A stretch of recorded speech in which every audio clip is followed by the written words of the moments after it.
नमस्कार, स्वागत है आपका ओंकार न्यूज पर। मैं आपके साथ रवि राजपूत। वहीं नए संसद के उद्घाटन समारोह पर सियासत अभी भी जारी है। पीएम मोदी के हाथों नए संसद भवन का उद्घाटन कराए जाने को विपक्ष राष्ट्रपति द्रौपदी मुर्मू का अपमान बता रहा है।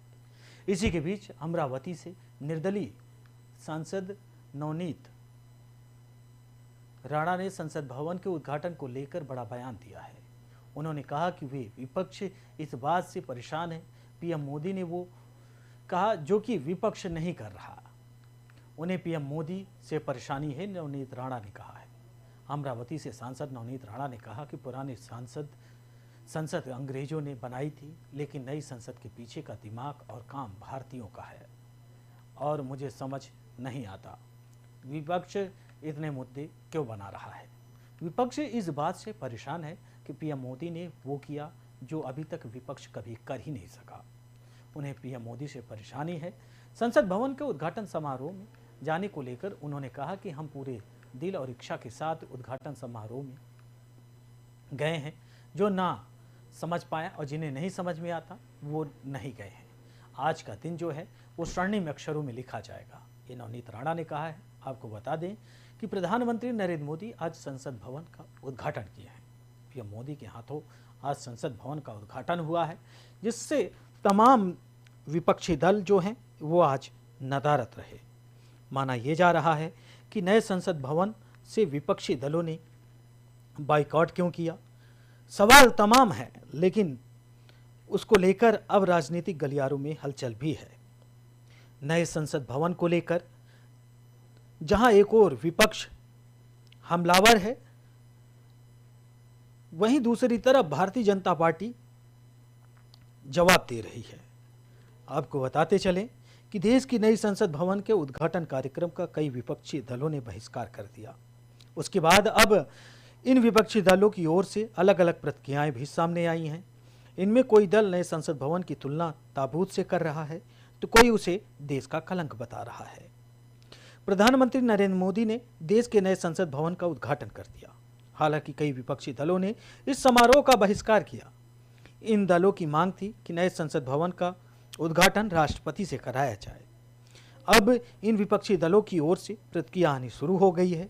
किसी ने इस पार्लियामेंट को ताबूत कहा, तो किसी दल ने इसे देश का कलंक बताया। इन बयानों पर बीजेपी की ओर से प्रतिक्रिया आई है।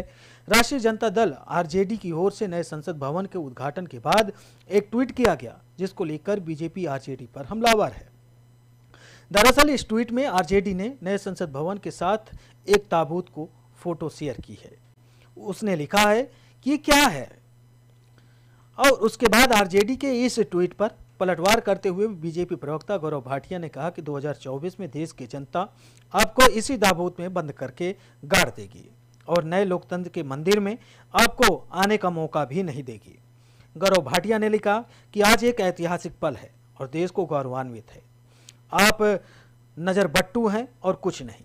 छाती पीटते रहिए। 2024 में देश की जनता आपको इसी ताबूत में बंद करके गाड़ देगी और नए लोकतंत्र के मंदिर में आपको आने का मौका भी नहीं देगी। चलिए, यह भी तय हुआ कि संसद देश का ताबूत है। आपको बता दें कि इन्हीं बातों को लेकर आज मचा रहा।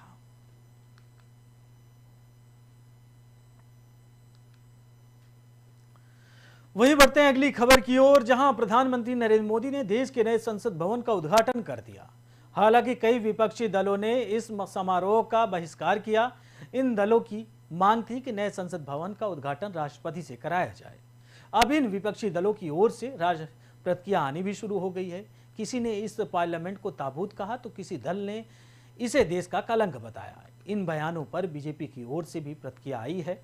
राष्ट्रीय जनता दल यानी आरजेडी की ओर से नए संसद भवन का उद्घाटन के दौरान एक ट्वीट किया गया, जिसको लेकर बीजेपी आरजेडी पर हमलावर है।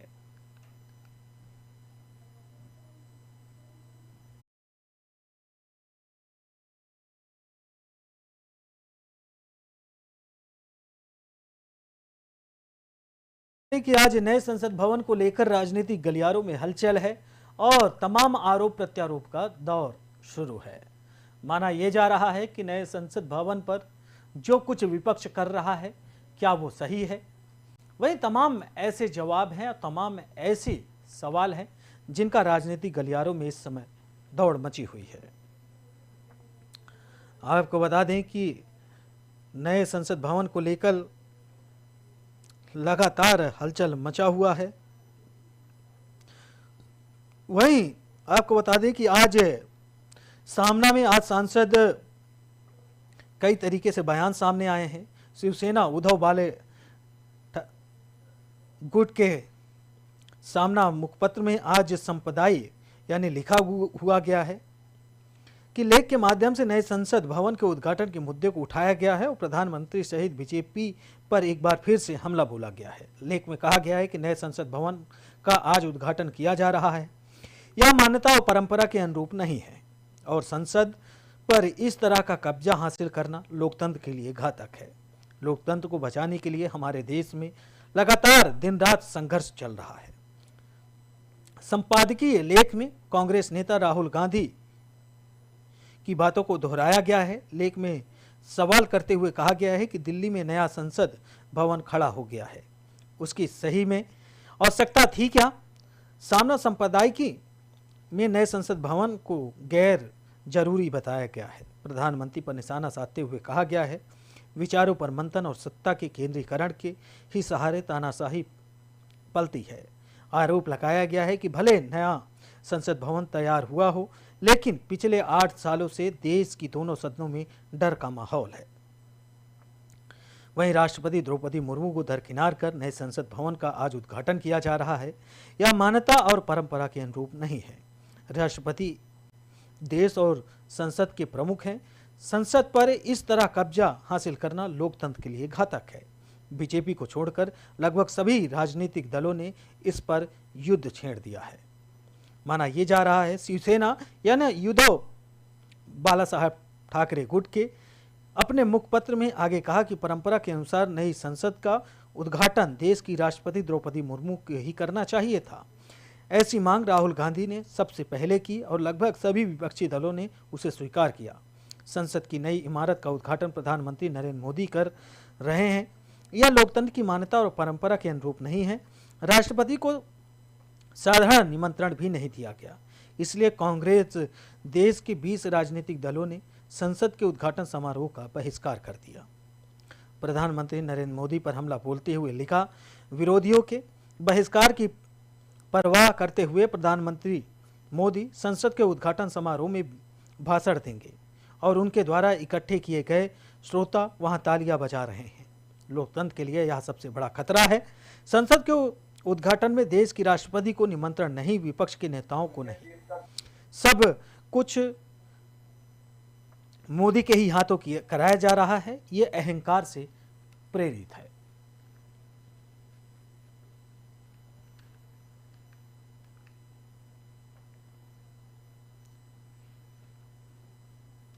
बढ़ते हैं अगली खबर की ओर, जहां वहीं दूसरी तरफ नए संसद भवन को लेकर बीजेपी के तमाम नेताओं ने प्रतिक्रिया दी है और आइए सुनाते हैं क्या कुछ कहा है। वो संवैधानिक हमारा माना जाता है और पूरे देश के लोगों ने उन्हें पसंद किया और ये पद पे लाके बिठाया है और वो पार्लियामेंट के खुद भी सदस्य हैं और सदस्य के बाद ही वो प्राइम मिनिस्टर बने। तो मुझे लगता है जैसे हम मेंबर ऑफ पार्लियामेंट अपने क्षेत्र में जाके अपने अधिकारों को हम जाके उस पर काम करते हैं, तो ये भी वो सदस्य होने के नाते और देश के प्राइम मिनिस्टर होने के नाते और 130 करोड़ जनता ने हमारे पीएम साहब को चुन के यहाँ तक भेजा है। तो मुझे लगता है जितने भी विरोधी पक्ष के लोग बोल रहे हैं, पहले तो इन्होंने दंडवत करना चाहिए मोदी जी का, क्योंकि इतनी बड़ी सोच पिछले 100 वर्षों से जो पार्लियामेंट में हम बैठे हैं वो ब्रिटिश कालीन पार्लियामेंट है। आज तक इतनी सरकारें आई और इतनी सरकारें गईं, पर किसी के भी बुद्धि में ये नहीं आया कि नया पार्लियामेंट बनना चाहिए और आने वाले 100 वर्षों के जो विस्तार होंगे, अलग जिले बनेंगे, डिस्ट्रिक्ट्स बनेंगी और मेंबर ऑफ पार्लियामेंट चुन के आएंगे, तो उनके लिए व्यवस्था कहाँ होगी। बढ़ते हैं अगली खबर की ओर, जहां देश की राजधानी दिल्ली में नए संसद भवन का उद्घाटन प्रधानमंत्री नरेंद्र मोदी के हाथों हुआ। वहीं दूसरी तरफ भारतीय कृषि संघ के अध्यक्ष ब्रजभूषण शरण सिंह के खिलाफ जंतर मंतर पर धरना दे रहे पहलवानों ने नए संसद भवन तक मार्च निकालने का ऐलान किया था। उधर गाजीपुर बॉर्डर पर किसान पहलवानों के समर्थन में जुटे। पहलवानों के समर्थन में दिल्ली जाने से पुलिस द्वारा रोकने के बाद राकेश टिकैत ने कहा कि यह वैचारिक लड़ाई है। हम जंतर मंतर जाने वाले थे, वहां पार्लियामेंट जाते, लेकिन पुलिस ने यही रोक दिया। 4 बजे तक बैठे। उसके बाद उन्होंने कहा कि आगे की हम रणनीति बना रहे हैं। वहीं पहलवानों के प्रदर्शन में शामिल होने जा रहे मेरठ में सपा विधायक अतुल प्रधान नजरबंद कर लिए गए। सपा विधायक को शास्त्री नगर में उनके घर पर नजरबंद कर लिया गया। घर के बाहर और भीतर पुलिस फोर्स को तैनात किया गया है। महिला खिलाड़ियों के समर्थन में भारतीय किसान यूनियन के राष्ट्रीय प्रवक्ता राकेश टिकैत के आह्वान पर दिल्ली जा रहे किसानों को हापुड़ में पुलिस ने टोल प्लाजा पर रोक लिया। इससे गुस्साए किसानों ने सीझारसी टोल प्लाजा पर हंगामा करते हुए जाम लगा दिया। किसान हाईवे पर ही धरने पर बैठ गए, जिसके कारण हाईवे पर वाहन की कतार लग गई। मौके पर पहुंचे पुलिस अधिकारियों ने किसानों को समझा बुझाकर जाम खुलवाया।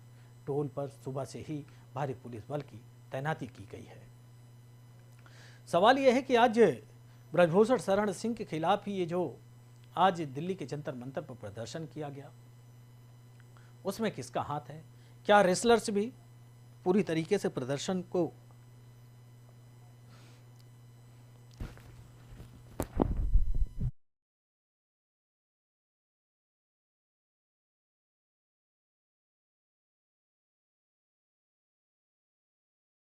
इसी बीच बीजेपी सांसद और भारतीय कुश्ती महासंघ के पूर्व अध्यक्ष ब्रजभूषण शरण सिंह पर लगे यौन आरोपों के खिलाफ पिछले 36 दिनों से धरने पर बैठे पहलवान अचानक नए संसद भवन की ओर कूच पर निकल पड़े थे।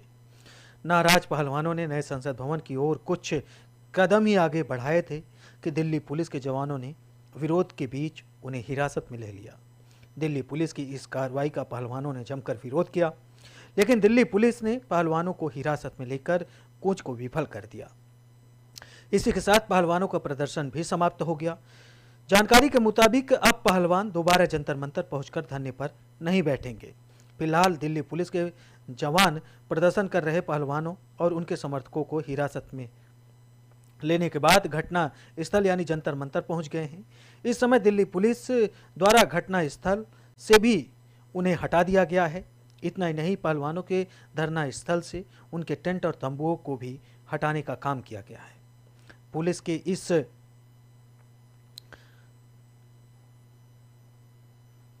आरोप के बाद आपको बताते चले कि दूसरी तरफ दिल्ली पुलिस ने साफ कर दिया था कि रविवार को नए संसद भवन के लिए उद्घाटन कार्यक्रम को देखते हुए किसी को धरना प्रदर्शन की इजाजत नहीं है। दिल्ली पुलिस ने आज दोपहर 3 बजे तक के नई दिल्ली इलाके में निजी वाहनों से प्रवेश पर रोक लगा दी थी। खाप, पंचायत और किसान संगठनों को चेता दिया था कि वो नए संसद भवन की ओर कूच न करें, लेकिन किसान और धरने पर बैठे पहलवान अपनी जिद पर अड़े रहे। इस बात को ध्यान में रखते हुए दिल्ली पुलिस ने दिल्ली की सीमाओं को सील कर दिया था। रविवार सुबह से ही किसी को दिल्ली की सीमाओं में प्रवेश नहीं करने दिया गया। दूसरी तरफ जंतर मंतर पर बैठकर पहलवान नए संसद भवन की ओर आगे बढ़े। पुलिस उन्हें हिरासत में ले लिया। वहीं राष्ट्रीय राजधानी दिल्ली में सियासी घमासान के बीच भारतीय किसान यूनियन के नेता राकेश टिकैत ने गाजीपुर बॉर्डर पर पहुंचकर किसानों और प्रदर्शन में शामिल लोगों को संबोधित करते हुए कहा कि कल से पुलिस कार्यकर्ताओं के घर जा रही है। दिल्ली जाने के हर रास्ते पर काफ़ी संख्या में पुलिस बल के जवान तैनात किए गए हैं। ये लोग कह रहे हैं कि आगे ना जाओ। ऐसा तानाशाही रवैया कभी नहीं देखा। ये आंदोलन जो पार्लियामेंट जाने का था वो पूरी तरीके से अब रद्द कर दिया गया है।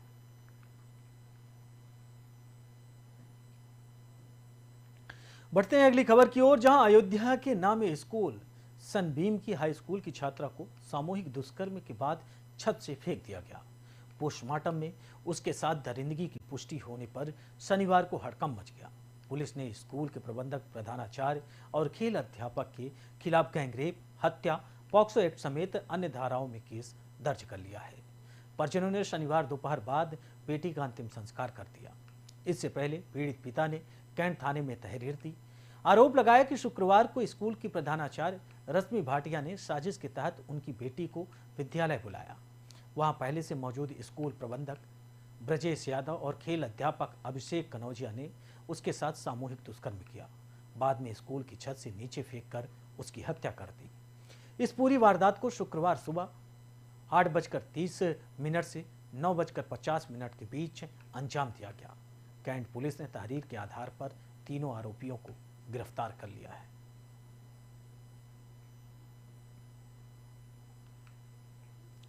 बढ़ते हैं अगली खबर की ओर, जहां दिल्ली एनसीआर समेत उत्तर पश्चिम भारत के ज्यादातर इलाकों में शनिवार सुबह तेज हवाओं के साथ भारी बारिश हुई। इससे तापमान में भारी गिरावट आई। मौसम विभाग के अनुसार अरब सागर में आई नमी के कारण मौसम के मिजाज में यहां बदलाव आया। मौसम विभाग ने दिल्ली में अगले 2 दिन के लिए येलो अलर्ट जारी किया है। इस दौरान रविवार को भी तेज हवा के साथ कई इलाकों में हल्की वर्षा भी हो सकती है। मौसम विभाग की वैज्ञानिक डॉक्टर सोमा सेन राय ने बताया कि उत्तर पश्चिम भारत में 5 दिनों तक आंधी चलेगी। इसके अलावा अगले 3 से 4 दिनों तक दिल्ली में गरज के साथ छींटे पड़ने की संभावना है। वहीं हमने यूपी समेत हरियाणा, उत्तर पूर्व राजस्थान के लिए ऑरेंज अलर्ट जारी किया है। रविवार को उत्तर पूर्वी यूपी में भारी बारिश और अन्य इलाके में आंधी की संभावना है। वहीं उत्तराखंड और हिमाचल प्रदेश की ऊंचाई वाले इलाकों में बर्फबारी हो रही है।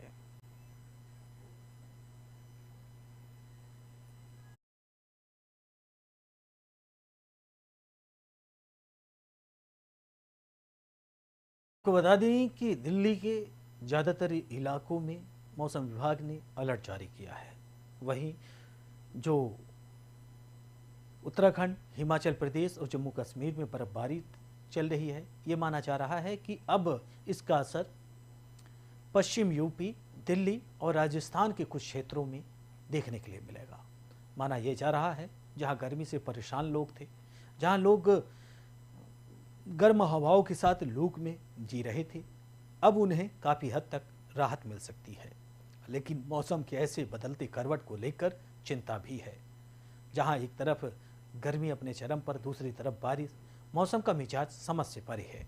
कभी सर्द तो कभी गर्म, कभी सर्द तो कभी गर्म। इसे लेकर लगातार बीमारियां भी बढ़ रही हैं। फिलहाल इस बुलेटिन में हमारे साथ इतना ही। बाकी देश दुनिया की तमाम बड़ी खबरों से जुड़ने के लिए देखते रहिए ओंकार न्यूज। नमस्कार।